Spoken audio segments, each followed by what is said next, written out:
সামান্য সাধু সঙ্গে মানুষের জীবনের অনেক অনেক পরিবর্তন হয় বাবা। বৈষ্ণব সঙ্গ, সাধু সঙ্গ, ভক্ত সঙ্গ। দেখুন একটা ছোট্ট দৃষ্টান্ত আপনাদের দিই বাবা।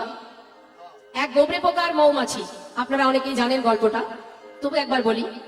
এই মৌমাছি গোবরে পোকার মধ্যে বন্ধুত্ব, এটা শুধুমাত্র গল্প নয়, আমাদের হরিবাসরেও গোবরে পোকাও থাকে, আবার মৌমাছিও থাকে। কেউ আসে মধু পান করতে, যারা মৌমাছি তাদের কাজ কি? মধু পান করা। আর গোবরে পোকার কাজ কি? গোবরে পোকা কি খায়? তা হরিবাসরে গোবরে পোকাও থাকে। দেখবেন অনেকে আছে বাবা হরিনাম শুনতে আসে, তো হরিনাম শুনতে আসে বটে, মানে এটা উদ্দেশ্য যে হরিনাম শুনতে যাচ্ছি। অনেকে আসে ওখানে নাকি আজকে খিচুড়ি হবে, চল ভাই খেয়ে আসি। যাই যাই আজকে খিচুড়ি খেয়ে আসে, ওখানে মানে যুগল অন্ন রান্না হবে, মিষ্টান্ন হবে, ইত্যাদি ইত্যাদি হবে, এই জন্য হরিবাসরে আসে। আর কেউ আসে কি জন্যে না, সংসারে তো কাজের চাপে কখনো পাড়াপড়শির খবর নেওয়া হয় না, হরিনামের কথা বললে স্বামীও ছাড়বে, শাশুড়িও ছেড়ে দেবে। এবার হরিবাসরে এসে এমন একজনের পাশে বসবে, যত রাজ্যের গল্প শুরু হবে, কার বউ চলে গেল, কার মেয়ে ঘরে এলো, কার কি হলো না হলো, পাড়াপড়শির আলোচনা। এখন পাশের ব্যক্তি যদি বলে বাবা বিরক্ত করিস না, শুনতে দে, হরিনাম শুনতে এসেছি, কিন্তু তার উদ্দেশ্য তো ওটাই, জানার জন্য আসা। এগুলোকেই বলা হয় গোবরে পোকা। আসতে বাবা। এবার দেখুন সাধু সঙ্গ করার ফলটা কি? সাধু সঙ্গ করার ফল এটাই মা, যখনই কিনা গোবরে পোকার মৌমাছি দুজনে বন্ধুত্ব হয়েছে, তো বলছে বন্ধু একজন তো একদিন তো তোর বাড়িতে বা এর বাড়িতে যাওয়াই যায়, তাই না? হ্যাঁ যাওয়া যায়। হ্যাঁ হ্যাঁ একদিন যাব, তাহলে কে কার বাড়ি আগে যাব?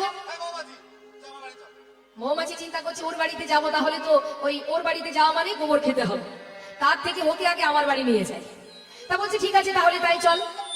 এখন পরের দিন গোবরে পোকা চলেছে মৌমাছির সঙ্গে। ওমা মৌমাছির কাজ কি? মধু পান করা। একটা বিশাল সরোবরের মাঝখানে নিয়ে গেছে, নিয়ে গিয়ে দেখাচ্ছে, এই দেখ এই হচ্ছে আমার বাড়ি, দেখতে পাচ্ছিস? হ্যাঁ দেখছিস কত ফুল ফুটে আছে? হ্যাঁ তাই এসেছিস যখন আমার বাড়িতে, তা এক কাজ কর, ওই ফুলের মধ্যে বসে মধু পান কর। আমার বাড়িতে এসেছিস, আমার বাড়ি যে খাবার সেটাই খাবি। যে কোনো ফুলে বস না।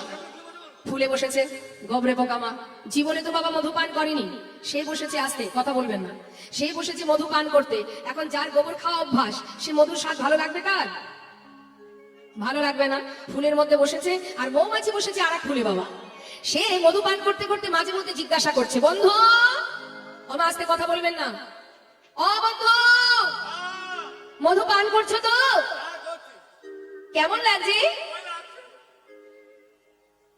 এমন ভাবে বলছে মনে হয় ভালো লাগছে না। ভালো লাগছে না?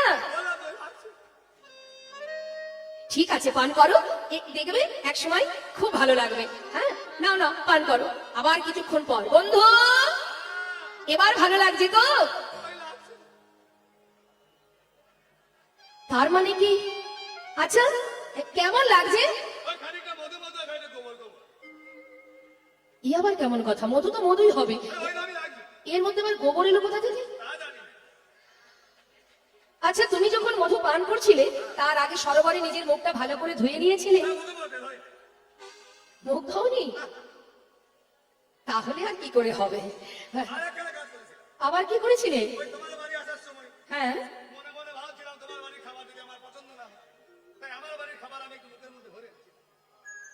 সেই জন্য এই অবস্থা, মুখের মধ্যে গোবর ভরা আর তার ভিতরে মধু যাচ্ছে, অর্থাৎ গোবর আর মধু দুই রকম, তা তো লাগবেই। হ্যাঁ আরে বন্ধু মধু যদি পান করতে হয় ভালো করে শুনে নাও, সরোবরের জলে নিজের মুখটা ভালো করে পরিষ্কার করে ধৌত করো। হরিবল হরিবল। হরিনাম যদি শুনতে হয়, অমৃত যদি আস্বাদন করতে হয়, হৃদয় থেকে সমস্ত কালিমাকে দূরীভূত করো, পরিষ্কার করো। পরিষ্কার করে মুখ ভালো করে ধুয়ে তারপরে ফুলে বসে মধু পান করো, দেখবে ভালো লাগবে। সাধুর কথা শুনতে হয় এই জন্য মা, যেই না ভ্রমণের কথা শুনেছে, গোবরে পোকা ভালো করে মুখটা ধুয়ে পরিষ্কার পরিচ্ছন্ন হয়ে এবার ফুলে বসেছে মধু পান করতে। হরি বল হরি। এই জন্য এই দৃষ্টান্তগুলো শুনতে হয়, আমাদের জীবনের কিছু কিছু ভুল ভ্রান্তিগুলো তাতে পরিষ্কার হয়ে যায়। যেই না মধু পান করছে মা, দেখতে দেখতে দিনের আলো শেষ হতে চলেছে, দুপুর গড়িয়ে বিকেল হয়ে যাচ্ছে, সূর্য আস্তে আস্তে অস্ত যাচ্ছে, অন্ধকার হয়ে আসবে। জিজ্ঞাসা করছে মৌমাছি, বন্ধু বন্ধু বন্ধু তুমি কোথায়? বন্ধু তাড়াতাড়ি ফুলের ভিতর থেকে উঠে এসো, না হলে একটু পরেই ফুলের পাপড়ি বন্ধ হয়ে যাবে, তুমি তার ভিতরে বাধা পড়বে। বন্ধু তুমি কোথায়? বন্ধু ফুলের ভিতর থেকে শোনা যায়, কেন ডাকছো আমায়? দেখো না, তোমার কথা মতো নিজের মুখটা ভালো করে ধুয়ে ফুলে বসে মধু পান করছি বন্ধু। সে যে কত শান্তি, কত তৃপ্তি, কত মধুর। বারবার ডেকো না আমায়, আমাকে মধু পান করতে দাও। মৌমাছি পাগলের মতো ঘুরছে, বন্ধু তুমি কোথায়? বন্ধু উঠে এসো, একটু পরেই যে তুমি ফুলের মধ্যে বাধা পড়ে যাবে। কখন যে ফুলের পাপড়ি বন্ধ হয়ে গেল, আর সেই গোবরে পোকা ফুলে বাধা পড়ে গেল। মা, সারা রাত মৌমাছি ওই সরোবরের পাশে গাছের ডালে বসে বসে বন্ধুর জন্য অপেক্ষা করে রইল। সকাল হতে না হতেই এক বৈষ্ণব সরোবরে এসেছে ফুল তুলতে। ফুলগুলো সব তুলে নিয়েছে। মৌমাছি দূর থেকে দেখছে যে বন্ধু চলে যায় সাধুর হাত ধরে।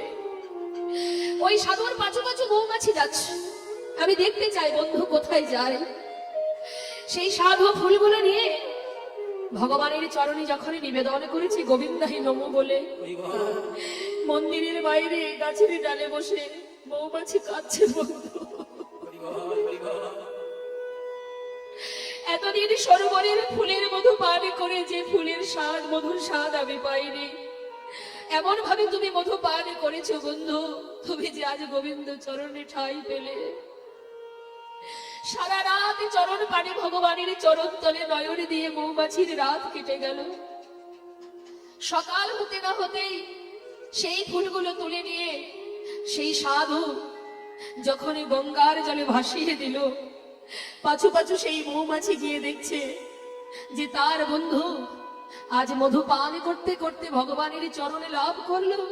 আবার সে গোবিন্দ চরণের কৃপা পেয়ে সুরধনী গঙ্গায় নিবেদন। গোবিন্দের কৃপাও পেল।